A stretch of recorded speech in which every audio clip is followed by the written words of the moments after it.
A los jóvenes. Kropotkin. Capítulo 1. Juventud. Es a los jóvenes a los que quiero dirigirme. Que los viejos, me refiero, claro, a los viejos de corazón y pensamiento, dejen esto, y no cansen sus ojos leyendo lo que nada les dirá. Te supongo de 18 o 20 años. Has acabado tu aprendizaje o tus estudios. Te incorporas en este momento a la vida. Supongo tu pensamiento libre de las supersticiones que han intentado imponerte tus maestros. Supongo que no temes al demonio, que no vas a huir perorar a curas y ministros.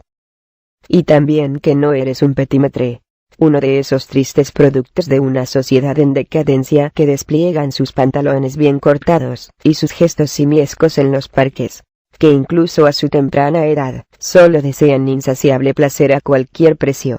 Supóngote, por el contrario, un buen corazón. Y por esta razón a ti me dirijo. Sé que se te planteará una primera pregunta. Te has dicho muchas veces: ¿qué voy a hacer?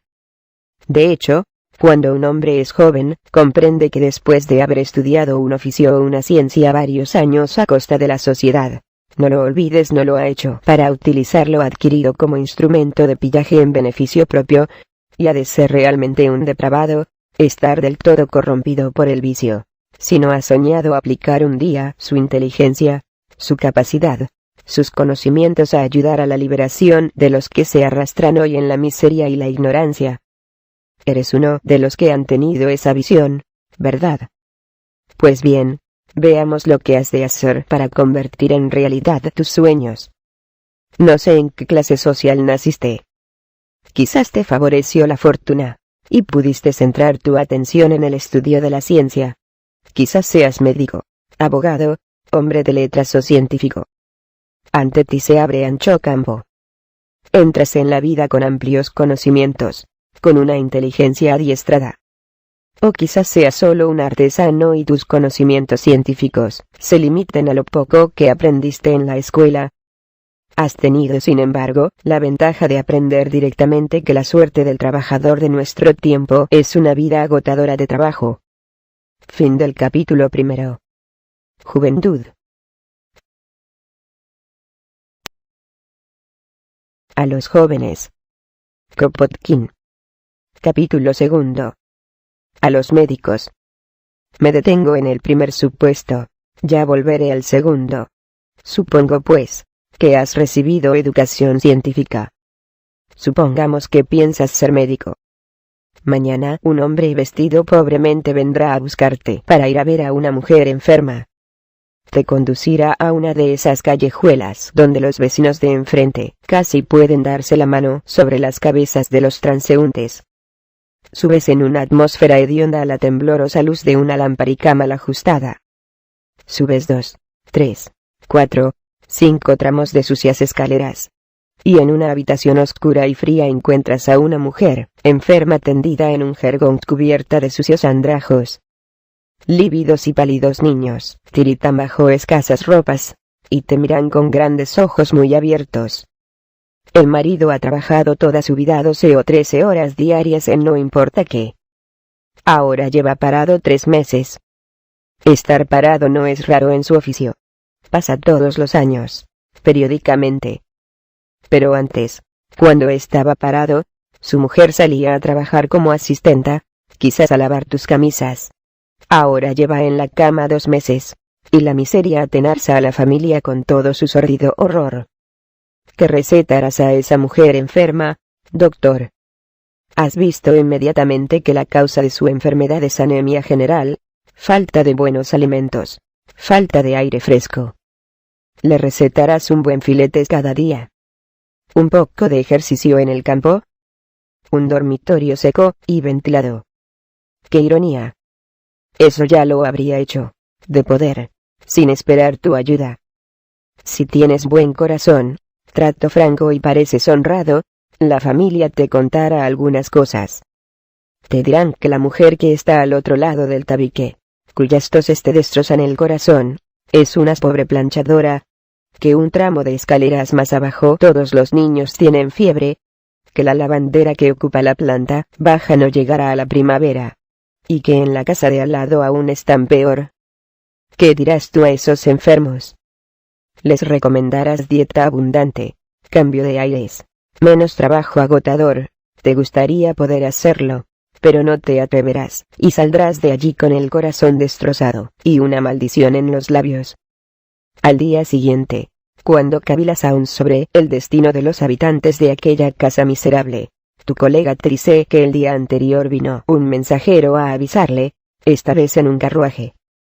Era para que fuese a ver a la propietaria de una casa rica, a una dama agotada por noches de insomnio, que dedica toda su vida a engalanarse, a hacer visitas, asistir a bailes, y reñir con un marido estúpido.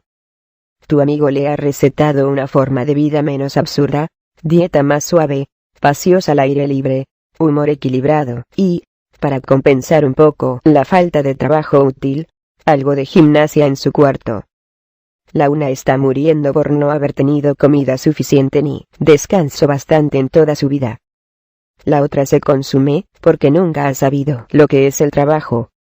Si eres una de esas personas sin carácter que se adaptan a todo, que a la vista de los espectáculos más viles se consuelan con un suave suspiro, acabarás acostumbrándote gradualmente a esos contrastes, y, al favorecer tu lado animal tales tendencias, solo pensarás en seguir en las filas de los buscadores de placer, y en no rozarte nunca con los desvalidos.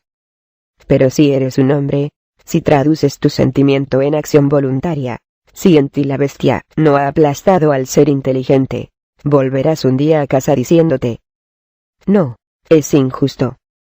Esto no ha de seguir. No basta curar enfermedades. Debemos prevenirlas. Una vida algo mejor, y un desarrollo intelectual eliminarían de nuestras listas la mitad de los pacientes y la mitad de las enfermedades. Al diablo la medicina. Aire, buenos alimentos, menos trabajo agotador, es por aquí por donde hay que empezar.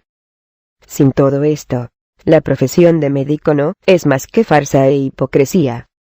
Ese mismo día entenderás el socialismo.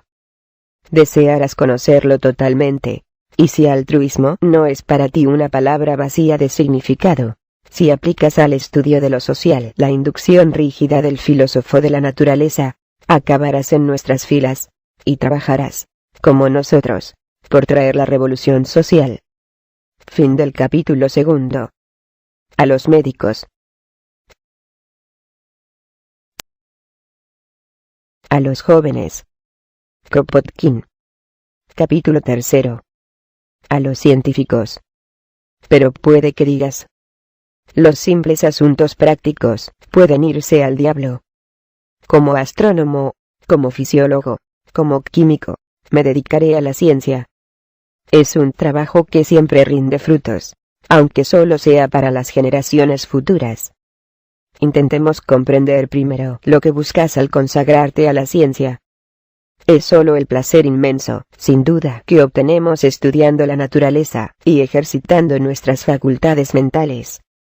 En ese caso te pregunto: ¿en qué se diferencia el filósofo, que persigue la ciencia para poder llevar una vida más grata, del borracho que solo busca la gratificación momentánea que le proporciona la ginebra?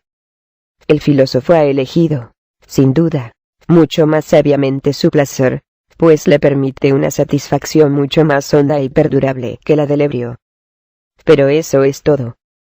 Ambos persiguen el mismo fin egoísta: gratificación personal. Pero no, tú no deseas llevar esa existencia egoísta. Trabajando para la ciencia, deseas trabajar para la humanidad toda. Esa idea te guiará en tus investigaciones. Una maravillosa ilusión. ¿Quién no la abrazó por un momento al entregarse por primera vez a la ciencia? Pero, si piensas realmente en la humanidad, si es el bien de la especie humana lo que buscas, se te plantea un interrogante formidable. ¿Por qué, a poco espíritu crítico que tengas, advertirás inmediatamente que en nuestra sociedad actual la ciencia no es más que un artículo de lujo, destinado a hacer más placentera la vida a unos cuantos, y que es absolutamente inaccesible a la gran mayoría del género humano? Hace ya más de un siglo que estableció la ciencia proposiciones sólidas sobre el origen del universo, pero, ¿Cuántos las conocen, y cuántos poseen espíritu crítico realmente científico? Unos miles aislados, perdidos entre centenas de miles a quienes aún agobian prejuicios y supersticiones dignos de salvajes, y que, en consecuencia, aún están en condiciones de servir como marionetas a los impostores religiosos. O, yendo un paso más allá, consideremos lo que ha hecho la ciencia para establecer las bases racionales de la salud física y moral. La ciencia nos dice cómo hemos de vivir para preservar la salud de nuestros propios cuerpos, cómo mantener en buenas condiciones a las hacinadas masas de nuestra población. Pero, ¿no ha sido acaso todo el abundante trabajo hecho en estos dos campos letra muerta en los libros? Sabemos que así ha sido. ¿Por qué? Porque la ciencia solo existe hoy para un puñado de individuos privilegiados, porque la desigualdad social, que divide la sociedad en dos clases, esclavos del salario y acaparadores del capital, convierte todas sus enseñanzas en cuanto a las condiciones para una existencia racional en la más amarga ironía para el 90% de la especie. En la actualidad, no necesitamos ya acumular verdades y descubrimientos científicos. Lo que importa es propagar las verdades ya adquiridas, practicarlas en la vida diaria, convertirlas en herencia común. Tenemos que ordenar las cosas, de modo que toda la especie pueda conseguir asimilarlas y aplicarlas, de modo tal que la ciencia deje de ser un lujo y se transforme en base de vida cotidiana. Lo exige la justicia y los propios intereses de la ciencia. La ciencia solo realiza auténticos progresos cuando sus verdades hallan un medio dispuesto y preparado para su recepción. La teoría del origen mecánico del calor permaneció 80 años enterrada en archivos académicos hasta que este conocimiento de la ciencia física se propagó lo bastante para crear público capaz de aceptarlo. 3 generaciones hubieron de pasar para que las ideas de Erasmo Darwin sobre la variación de las especies pudiese recibirlas favorablemente su nieto, y admitirlas los filósofos académicos. Incluso entonces, hizo falta la presión de la opinión pública. El filósofo es siempre, como el poeta y el artista, producto de la sociedad en que enseña y se mueve. Si estás imbuido de estas ideas, comprenderás que lo más importante es impulsar un cambio radical en este estado de cosas que condena hoy al filósofo a verse aplastado con verdades científicas, mientras casi todo el resto de los seres humanos siguen igual que hace 5 o 10 siglos, como esclavos y máquinas que ignoran las verdades establecidas. Y el día en que estés imbuido de esta verdad amplia, profunda, humana y sólidamente científica, ese día perderás tu gusto por la ciencia pura. Empezarás a buscar medios de lograr esta transformación, y, si aportas a tus investigaciones la imparcialidad que te ha guiado en tus investigaciones científicas, adoptarás inevitablemente la causa socialista. Dejarás los sofismas y te unirás a nosotros. Cansado de trabajar para proporcionar placeres a ese pequeño grupo, que tiene ya muchos, pondrás tus conocimientos y tu abnegación al servicio de los oprimidos. Y estate seguro de que el sentimiento del deber cumplido, de haber establecido una correspondencia real entre sentimientos y acciones, te hará descubrir en ti mismo capacidades cuya existencia jamás soñaste. Cuando, además, un día, no está muy lejano en realidad, pese a lo que digan nuestros profesores, cuando un día, repito, llegue ese cambio por el que has trabajado, entonces, obteniendo nuevas fuerzas del trabajo científico colectivo, y de la poderosa ayuda de ejércitos de trabajadores que pondrán sus energías a su servicio, la ciencia dará un nuevo salto adelante, infinitamente mayor que el lento progreso de hoy, que parecerá simple trabajo de aprendices. Entonces gozarás de la ciencia. Ese placer será un placer de todos. Fin del capítulo 3. A los científicos. A los jóvenes. Kropotkin. Capítulo 4. A los abogados.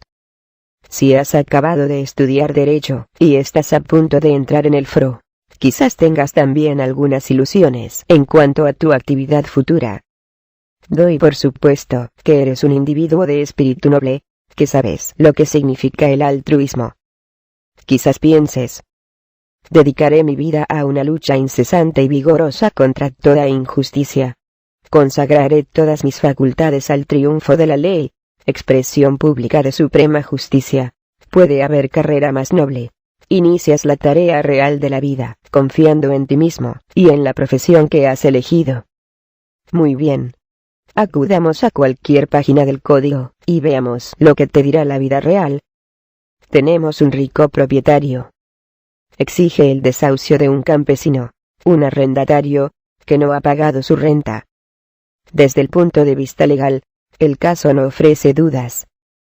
Si el campesino pobre no puede pagar, debe irse. Pero si analizamos los hechos veremos lo siguiente.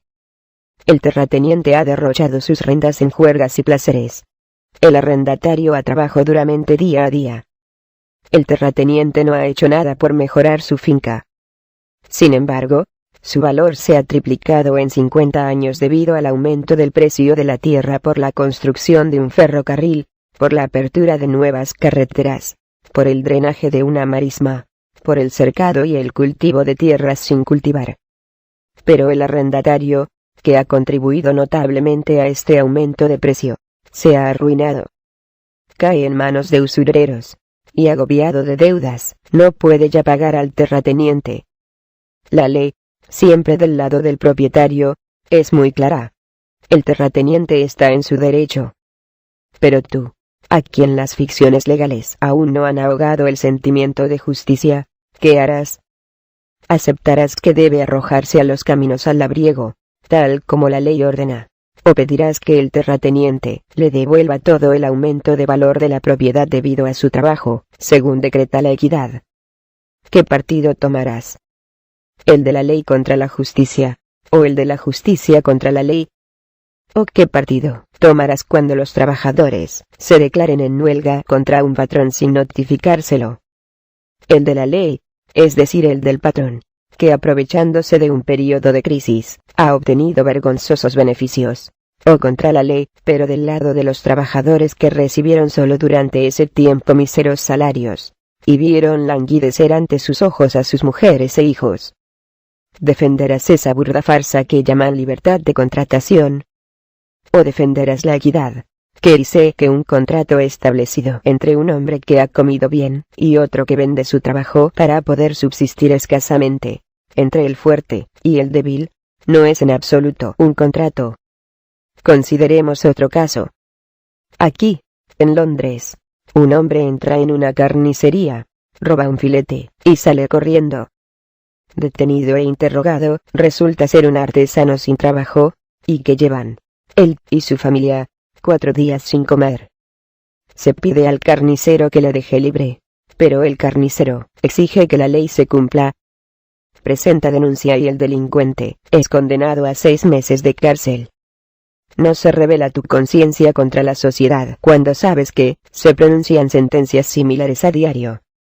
Pedirás el cumplimiento de la ley contra el hombre que deficientemente educado y mal acostumbrado desde su niñez ha llegado a la vida adulta sin haber oído una palabra comprensiva y que completa su carrera asesinando a su vecino para robarle. Exigirás su ejecución, o, peor aún, que le encarcelen 20 años, sabiendo como sabes muy bien que es más un loco que un criminal, y que, en cualquier caso, su crimen es culpa de la sociedad toda. Exigirás que esos tejedores que en un momento de desesperación prendieron fuego a un taller sean arrojados a la cárcel. Que este hombre que disparó contra un asesino coronado pase en prisión el resto de sus días. Que se fusile a los insurrectos que plantan la bandera del futuro en las barricadas. No, y 1000 veces no.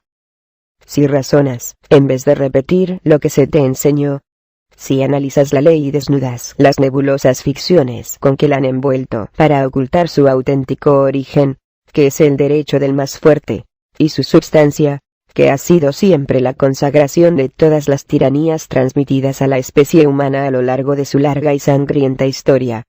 Cuando hayas comprendido esto, sentirás realmente un profundo desprecio por la ley. Comprenderás que dedicarse a servir la ley escrita es colocarse de continuo en oposición a la ley de la conciencia, y sumarse al bando de la iniquidad y la injusticia. Y como esta lucha no puede continuar eternamente, o acabarás silenciando tu conciencia y convirtiéndote en un miserable, o rompes con la tradición y trabajas con nosotros para la destrucción absoluta de toda la injusticia social, política y económica. ¿Y entonces serás un socialista? ¿Un revolucionario? Fin del capítulo 4. A los abogados. A los jóvenes. Kropotkin. Capítulo 5. A los ingenieros. Y tú, joven ingeniero, que sueñas mejorar la condición de los trabajadores, aplicando a la industria las invenciones de la ciencia, qué triste desencanto, qué decepciones te esperan. Dedicarás la energía juvenil de tu inteligencia a proyectar el trazado de un ferrocarril que, bordeando precipicios y atravesando el corazón de montañas inmensas, unirá dos países que la naturaleza separó. Pero una vez el trabajo se inicie, verás regimientos completos de trabajadores diezmados por las privaciones y la enfermedad en el Llobregat túnel. Verás que otros vuelven a casa, llevando consigo solo unas monedas y las semillas de la enfermedad. Verás cada metro de la línea férrea marcado por cadáveres de seres humanos, por la rapaz codicia, y finalmente, cuando la línea se abra al fin, verás que la utilizan para transportar la artillería de un ejército invasor. Has dedicado tu juventud a hacer un descubrimiento que simplificará la producción, y tras muchos trabajos y muchas noches en vela, tienes al fin el valioso invento. Lo pones en práctica. El resultado supera tus esperanzas. 20.000 seres humanos se quedan sin trabajo, y los que quedan, niños, la mayoría, reducidos a la condición de simples máquinas. 3, 4, o quizás 10 capitalistas harán una fortuna, y beberán champán a raudales. ¿Era este tu sueño? Por último, estudias los recientes avances industriales, y ves que las costureras no han ganado nada, absolutamente nada, con el invento de la máquina de coser, que el trabajador del túnel del San Gotardo muere de anquilostomiasis, pese a las perforadoras de punta de diamante, que el albañil y el jornalero están tan sin trabajo como antes. Si analizas los problemas sociales con la misma independencia de espíritu que te ha guiado en tus investigaciones mecánicas, llegarás inevitablemente a la conclusión de que bajo el dominio de la propiedad privada y la esclavitud salarial, todo nuevo invento, lejos de aumentar el bienestar del trabajador, solo hace más pesada su esclavitud, más degradante su trabajo, más frecuentes los períodos de paro, más aguda la crisis, y solo se aprovechan de él quienes disponen ya de todos los placeres imaginables. ¿Qué harás tú cuando llegues a esta conclusión? O empezarás a silenciar tu conciencia con sofismas, hasta que un buen día digas adiós a los honrados sueños de tu juventud e intentes obtener, para ti mismo, lo que proporcione placer y gozo, y te unas a las filas de los explotadores. O, si tienes corazón, te dirás: no, no es tiempo para inventos. Transformemos primero la producción. Cuando desaparezca la propiedad privada, entonces, todo nuevo avance de la industria será en beneficio de la especie, y toda esta masa de trabajadores, o meras máquinas, serán entonces seres pensantes que aplicarán a la industria su inteligencia, fortalecida por el estudio y adiestrada por el trabajo manual, y el progreso mecánico dará así un salto adelante que traerá en 50 años lo que hoy ni siquiera podemos soñar. Fin del capítulo 5. A los ingenieros. A los jóvenes. Kropotkin. Capítulo 6. A los maestros. ¿Y qué le diré yo al maestro? No al hombre que considera su profesión una tarea tediosa, sino a aquel que, rodeado de un alegre grupo de jóvenes, se siente exaltado por sus graciosas miradas y sus risas felices. Al que intenta plantar en sus cabecitas aquellas ideas de humanidad que él mismo acarició cuando era joven. Te veo a menudo triste, y conozco el motivo. El otro día tu alumno favorito, que no está muy bien en latín, es cierto, pero que no por eso deja de tener un excelente corazón, Recitó la historia de Guillermo Tell con tanto vigor. Chispeaban sus ojos. Parecía querer apuñalar a todos los tiranos allí mismo. Recitaba con un ardor tal los versos apasionados de Schiller. Adelante el esclavo que rompe su cadena, adelante los hombres libres que no tiemblan. Pero cuando volvió a casa, su madre, su padre, su tío, le reprendieron con aspereza por faltar al respeto al cura o al policía rural. Le discursearon luego sobre la prudencia, el respeto a la autoridad, la sumisión a sus superiores, hasta que dejó a un lado a Schiller para leer cosas prácticas. Y después, ayer mismo, te dijeron que tus mejores alumnos se habían descarriado. Uno solo sueña en convertirse en un oficial.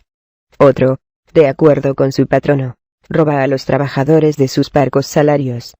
Y tú, que tantas esperanzas habías puesto en estos jóvenes, ¿cavilas ahora sobre el triste contraste entre tu ideal y la realidad de la vida? Sigues cavilando sobre ello. Y preveo que en 2 años de trabajo, después de sufrir un desengaño tras otro, dejarás en la estantería a tus autores favoritos, y acabarás diciendo que Guillermo Tell era, sin duda, un hombre muy honrado, pero que estaba un poco loco. Que la poesía está muy bien para leer junto al fuego, sobre todo cuando un hombre ha estado enseñando todo el día la regla de 3, pero que los poetas están siempre en las nubes y sus ideas nada tienen que ver con la vida de hoy, ni con la próxima visita del inspector de segunda enseñanza, o, por el contrario, los sueños de tu juventud se convierten en las firmes convicciones de tu edad madura. Desearás entonces educación amplia y humana para todos, en la escuela y fuera de ella. Y al ver lo imposible en las condiciones actuales, atacarás los fundamentos mismos de la sociedad burguesa. Serás entonces expulsado por la delegación de enseñanza, abandonarás tu escuela y te unirás a nosotros, serás de los nuestros. Explicarás a hombres de más años, pero de menos ciencia que tú, lo atractivo que es el conocimiento, lo que debería ser el género humano, sí, lo que podríamos ser. Vendrás a trabajar con los socialistas por la completa transformación del sistema presente, y lucharás hombro con hombro para lograr igualdad verdadera, verdadera fraternidad, libertad infinita para el mundo. Fin del capítulo 6. A los maestros. A los jóvenes. Kropotkin. Capítulo 7. A los artistas. Por último tú, joven artista, escultor, pintor, poeta, músico, ¿no has advertido que el sagrado fuego que inspiró a tus predecesores está ausente en los hombres de hoy? Que el arte es vulgaridad, que impera lo mediocre. Podría ser de otro modo. El gozo de redescubrir el mundo antiguo, de bañarse de nuevo en los arroyos de la naturaleza que crearon las obras maestras del Renacimiento, no existe ya en el arte de nuestra época. El ideal revolucionario le ha abandonado hasta ahora, y, sin un ideal, sueña nuestro arte hallado en el realismo, y fotografía laboriosamente en colores la gota de rocío sobre la hoja de una planta, remeda los músculos de la pata de una vaca, o describe minuciosamente en prosa y en verso la sofocante basura de una alcantarilla o el tocador de una puta de alto rango. Pero si esto es así, ¿qué hacer?, dices. Si el fuego sagrado que dices poseer, contesto yo, solo es pabilo humeante, y sin llama, seguirás haciendo lo que has hecho, tu arte degenerará muy pronto en el oficio de decorar tiendas de comerciantes, de proveer de libreto operetas mediocres, y de escribir cuentos para libros de Navidad. La mayoría de vosotros descendéis ya a toda prisa por esa pendiente, pero si tu corazón late, de veras al unísono con el de la humanidad toda. Si como auténtico poeta eres capaz de oír la vida, entonces, contemplando este mar de aflicción cuya marea te cerca, mirando cara a cara a esas gentes que se mueren de hambre, a los cadáveres que se apilan en las minas, a los cuerpos mutilados que se amontonan en las barricadas, si ves de verdad la batalla desesperada que se está librando, entre gritos de aflicción de los conquistados y orgías de los triunfadores, heroísmo frente a cobardía, noble decisión frente a pérfida astucia, si ves todo esto, no puedes ser neutral. vendrás, y te unirás a los oprimidos, porque sabes que lo bello, lo sublime, el espíritu mismo de la vida están del lado de los que luchan por la luz, la humanidad y la justicia. Fin del capítulo 7. A los artistas. A los jóvenes. Kropotkin. Capítulo 8.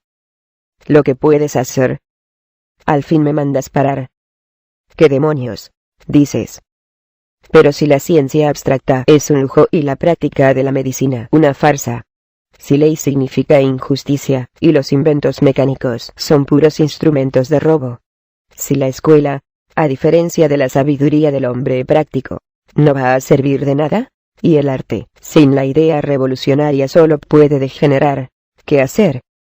Hay una tarea inmensa y subyugante, un trabajo en el que tus actos estarán en completa armonía con tu conciencia, una empresa capaz de despertar a las naturalezas más nobles y más firmes.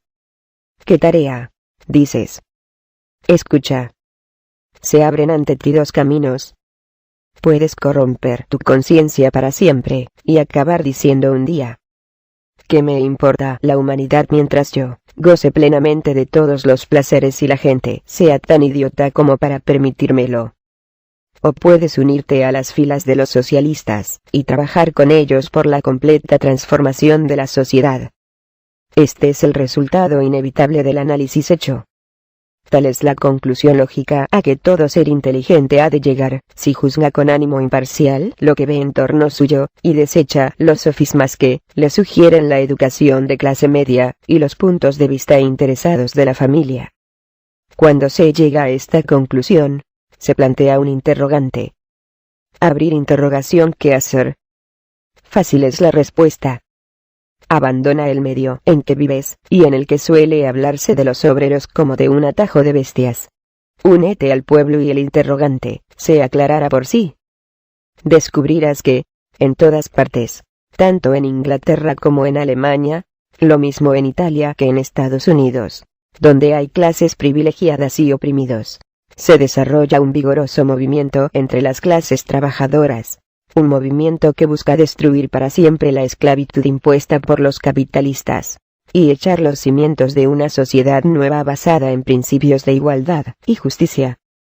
No basta ya el que la gente proclame su miseria en aquellas canciones que los siervos del siglo XVIII cantaban, y cuya melodía aún nos destroza el corazón. El trabajador actúa hoy con plena conciencia de sus actos, pese a todos los obstáculos que se oponen a su libertad. Centra sus pensamientos en lo que ha de hacer para que la vida, en lugar de mera maldición para las 3/4 partes del género humano, pueda ser bendición para todos. Aborda los problemas más difíciles de la sociología, y lucha por resolverlos con su sólido sentido común, su observación y su amarga experiencia. Para llegar a entenderse con sus compañeros de desdicha, procura formar grupos, organizarse. Crea asociaciones, a duras penas sostenidas con sus magros aportes.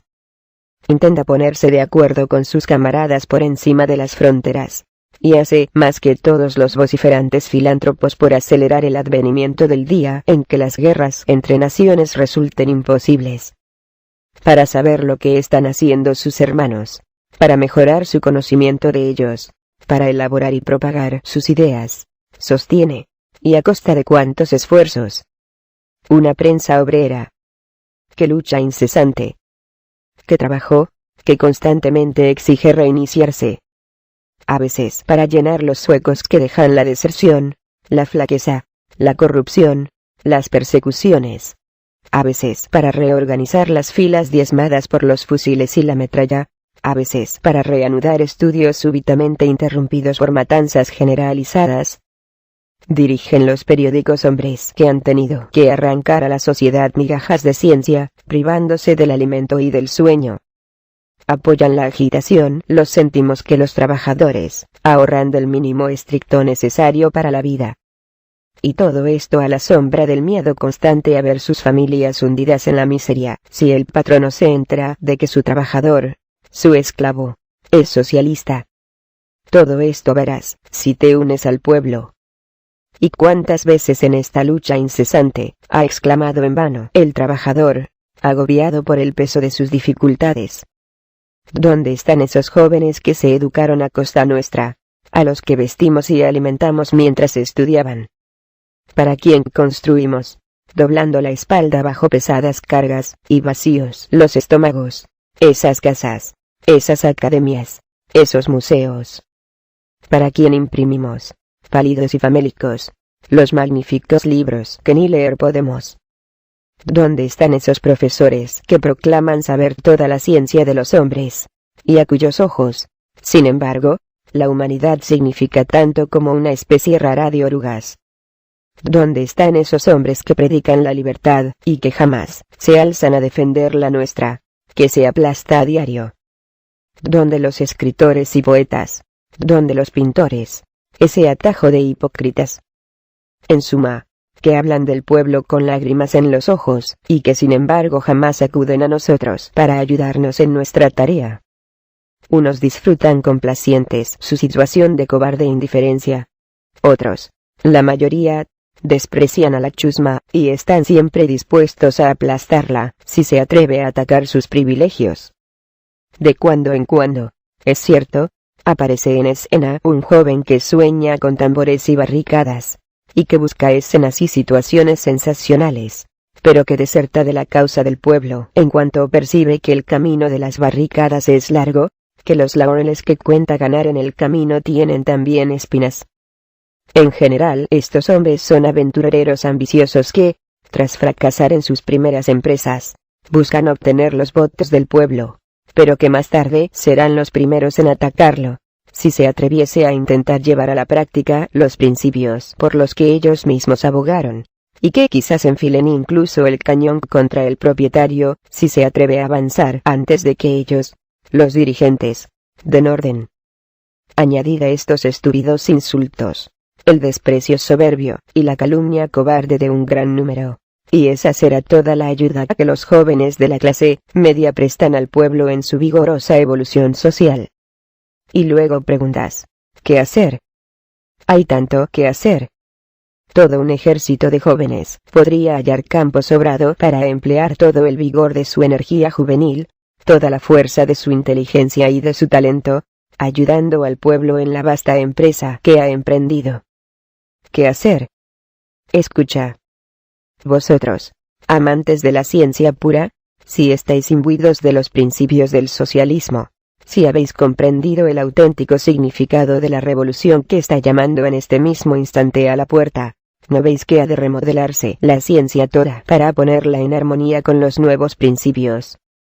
Que es tarea vuestra lograr en este campo una revolución mucho mayor que la lograda en todas las ramas de la ciencia durante el siglo XVIII.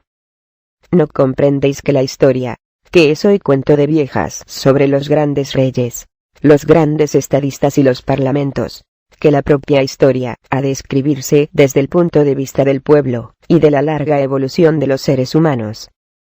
Que la economía social, que no es hoy más que la santificación del robo capitalista, ha de estructurarse de nuevo desde sus mismos fundamentos a sus infinitas aplicaciones. Que la antropología, la sociología, la ética, deben remodelarse por completo, y que las propias ciencias naturales, encaradas desde otro punto de vista, deben experimentar una modificación profunda, tanto en cuanto a la concepción de los fenómenos naturales como en cuanto al método de ordenación. Pues bien, entonces, a trabajar. Poned vuestro talento al servicio de la buena causa. Ayudadnos sobre todo con vuestra clara lógica a combatir el prejuicio y convertid vuestra síntesis en el fundamento de una organización mejor. Aún más, enseñadnos a aplicar en nuestros razonamientos diarios el valor de la auténtica investigación científica. Demostradnos, como hicieron vuestros predecesores, cómo se arriesga el hombre a sacrificar hasta la vida misma, porque la verdad triunfe. Vosotros, médicos que habéis aprendido el socialismo por amarga experiencia, no os canséis nunca de decirnos hoy, mañana, en todo instante, que la propia especie humana se precipitará en la decadencia si el hombre sigue en las condiciones de existencia y de trabajo actuales. que todos vuestros medicamentos serán impotentes frente a la enfermedad, mientras la mayoría de la especie humana vegete en condiciones absolutamente contrarias a lo que la ciencia considera sano.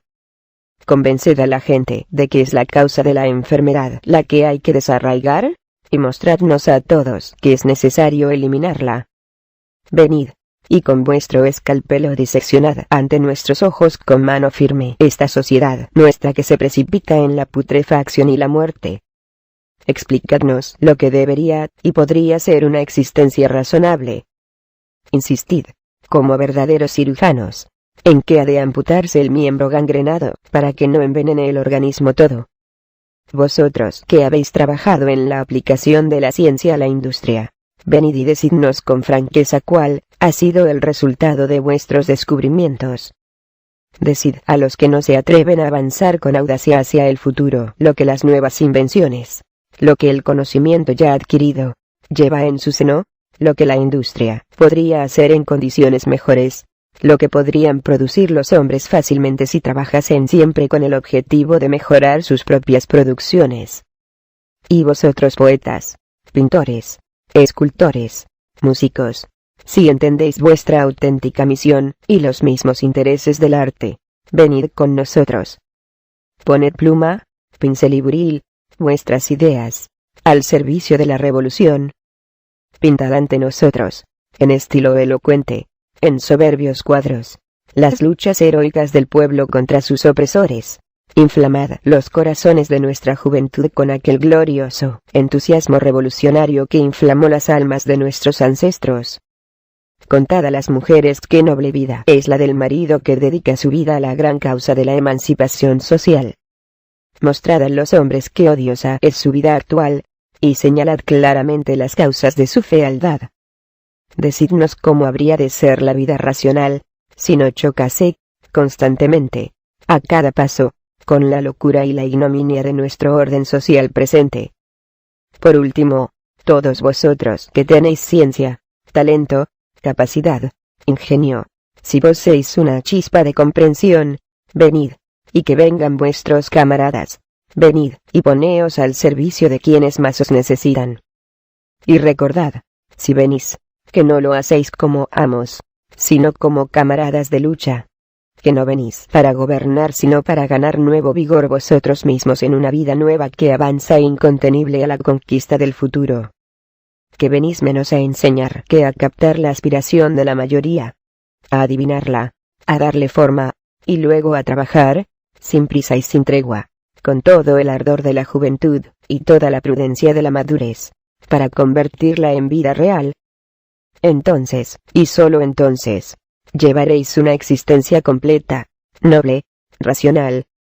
Entonces veréis que vuestro esfuerzo en este viaje rinde abundantes frutos, y esta sublime armonía asentada entre vuestras acciones, y los dictados de vuestra conciencia os proporcionará una capacidad y unos poderes que jamás soñasteis tuvierais en vosotros, la lucha incesante por la verdad, la justicia y la igualdad entre todos los hombres, cuya gratitud ganaréis. ¿Qué carrera más noble podéis desear, oh jóvenes de todos los pueblos? Me ha llevado mucho mostraros, a vosotros, los de las clases acomodadas, que ante el dilema que la vida presenta, os veréis forzados, si sois valerosos y justos, a venir y trabajar codo a codo con los socialistas, a defender en sus filas la causa de la revolución social de la especie. Y qué simple es esta verdad, sin embargo, después de todo. Pero cuando uno habla a los que han sufrido los efectos de los medios burgueses, cuántos sofismas han de combatirse, cuántos prejuicios superarse, cuántas objeciones interesadas desecharse. Fin del capítulo 8. Lo que puedes hacer. A los jóvenes. Kropotkin. Capítulo 9. A los jóvenes de la clase trabajadora. Es fácil ser breve hoy, al dirigirme a vosotros, la juventud del pueblo. La presión misma de los hechos os empuja a haceros socialistas, por poco coraje que tengáis para pensar y actuar. Nacer entre la gente trabajadora, y no dedicarse a luchar por el triunfo del socialismo, es interpretar mal los auténticos intereses en juego, renunciar a la causa y a la verdadera misión histórica. ¿Recordáis cuándo, siendo aún simples muchachos, bajabais un día de invierno a jugar en vuestro patio oscuro? El frío os helaba la espalda, no teníais abrigo, y el barro calaba vuestros pobres zapatos. Incluso entonces, cuando veíais pasar a lo lejos rechonchos niños ricamente vestidos, que os miraban con desprecio, sabíais muy bien que aquellos niños no eran iguales a vosotros ni a vuestros camaradas, ni en inteligencia ni en sentido común ni en energía. Pero más tarde, cuando fuisteis obligados a sepultaros en una sucia fábrica desde las 7 de la mañana, a permanecer horas interminables, junto a una máquina, y, máquinas vosotros, os visteis forzados a seguir día tras día, durante años enteros, sus movimientos y giros con inexorable pulsación. Durante todo este tiempo, ellos, los otros, recibían tranquilamente una instrucción en escuelas magníficas, en academias, en la universidad. Y ahora, esos mismos niños, menos inteligentes, pero mejor adiestrados que vosotros, se han convertido en vuestros amos. Disfrutan de todos los placeres de la vida, y de todas las ventajas de la civilización. Abrir interrogación y vosotros. Abrir interrogación, ¿qué destino os aguarda? Volver a viviendas pequeñas, oscuras, húmedas, en las que se hacinan en unos cuantos metros 5 o 6 seres humanos. Donde tu madre, cansada de vivir, envejecida por el trabajo más que por los años, te ofrece pan y patatas como único alimento, enjugado con un brebaje negruzco irónicamente llamado té. Y para distraer tus pensamientos, hay siempre una misma pregunta inacabable. ¿Cómo podré pagar mañana al panadero, y pasado mañana al casero? Vas a arrastrar la misma existencia agotadora de tu padre y tu madre 30 o 40 años. Vas a consumirte toda tu vida para procurar a otros todos los placeres del bienestar, la ciencia, el arte, y dejar para ti mismo únicamente la eterna ansiedad de si vas a poder conseguir un pedazo de pan. Vas a renunciar para siempre a todo lo que hace tan hermosa la vida, y consagrarte a proporcionar todos los lujos a un puñado de vagos. Te consumirás en un trabajo agotador que te reportará solo problemas, si es que no miseria, en cuanto los tiempos difíciles, los terribles tiempos difíciles, te lleguen. ¿Es esto lo que deseas para toda la vida? Quizás renuncies. Quizás al no ver ningún medio de salir de tu condición te digas: generaciones enteras han sufrido igual suerte, y yo, que no puedo cambiar esto, debo someterme. Trabajemos pues, y procuremos vivir lo mejor posible. Muy bien. En ese caso, la propia vida se tomará la molestia de iluminarte. Un día llega una crisis, una de esas crisis que ya no son meros fenómenos pasajeros, como antes, sino una crisis que destruye completa una industria, que hunde a miles de obreros en la miseria, que destroza a familias enteras. Lucharás contra la desgracia como el resto. Pero verás pronto que tu mujer, tu hijo, tu amigo, sucumben poco a poco a las privaciones, se desmoronan ante tus propios ojos. Por pura necesidad de comida, por falta de cuidados y de asistencia médica, acaban sus días en el jergón del pobre, mientras el rico vive su vida gozosa en las calles soleadas de la gran ciudad, ignorando a los muertos de hambre. Comprenderás entonces lo absolutamente repugnante que es esta sociedad. Reflexionarás entonces sobre las causas de esta crisis, y tus reflexiones penetrarán hasta las profundidades de esa abominación que coloca a millones de seres a merced de la codicia brutal de un puñado de frívolos inútiles. Entonces comprenderás que los socialistas tienen razón cuando dicen que nuestra sociedad actual puede y debe ser reorganizada por completo. Pasemos de la crisis general a tu caso concreto. Un día en que tu patrón intenta una nueva reducción de salarios para exprimirte unos céntimos más, y aumentar así, aún más, su fortuna, protestas. Pero él te contesta altivo: pues vete y come hierba, si no quieres trabajar al precio que te ofrezco. Entonces comprenderás que tu patrón no solo intenta esquilarte como a una oveja, sino que además te considera una especie de animal inferior. que no contento con tenerte apresado en sus garras implacables por el sistema salarial, ansía además convertirte en su esclavo en todos los aspectos. Quizás te doblegues entonces, prescindas del sentimiento de dignidad humana, y acabes soportando todas las humillaciones posibles. Pero quizás se te suba la sangre a la cabeza, te estremezcas ante la odiosa pendiente por la que te deslizas, contestes, y, sin trabajo, en la calle, comprendas cuánta razón tienen los socialistas cuando dicen: rebélate, álzate contra esta esclavitud económica. Entonces vendrás, y ocuparás tu puesto en las filas socialistas, y lucharás en ellas por la completa destrucción de toda esclavitud económica, social y política. Todos vosotros, pues, jóvenes honrados, hombres y mujeres, campesinos, trabajadores, artesanos, soldados, comprenderéis cuáles son vuestros derechos, y os uniréis a nosotros. Vendréis a trabajar con vuestros hermanos para preparar esa revolución que barrerá todo vestigio de esclavitud, que arrancará toda cadena, que quebrará todas las tradiciones viejas y gastadas, y que abrirá a la especie humana un campo nuevo y mayor de vida jubilosa, y establecerá al fin libertad verdadera, igualdad real, fraternidad, sin trabas entre todos los seres humanos. Trabajo de todos, trabajo para todos. El goce pleno de los frutos del trabajo, el desarrollo completo de todas las facultades, una vida racional, humana y feliz. No dejes decir a nadie que nosotros, solo un pequeño grupo, somos demasiado débiles para alcanzar el majestuoso objetivo al que nos dirigimos. Mira y verás cuántos hay que sufren injusticia. Nosotros, labradores que trabajamos para otro, y mascamos paja mientras el amo come trigo. Nosotros, somos millones de hombres. Nosotros, trabajadores que tejemos la seda y el terciopelo para poder vestir andrajos. Nosotros, también, somos una multitud innumerable.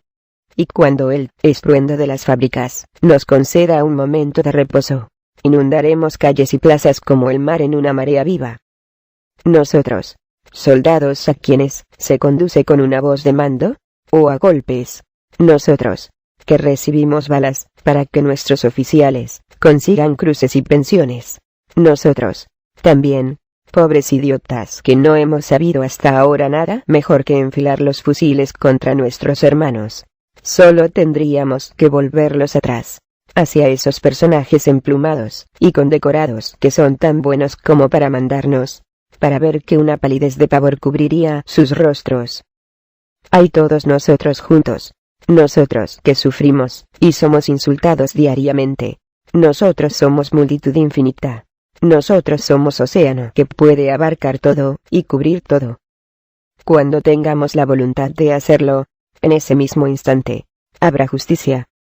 En ese mismo instante, morderán el polvo los tiranos del mundo. Fin del capítulo 9. A los jóvenes de la clase trabajadora. Fin de A los jóvenes de Kropotkin.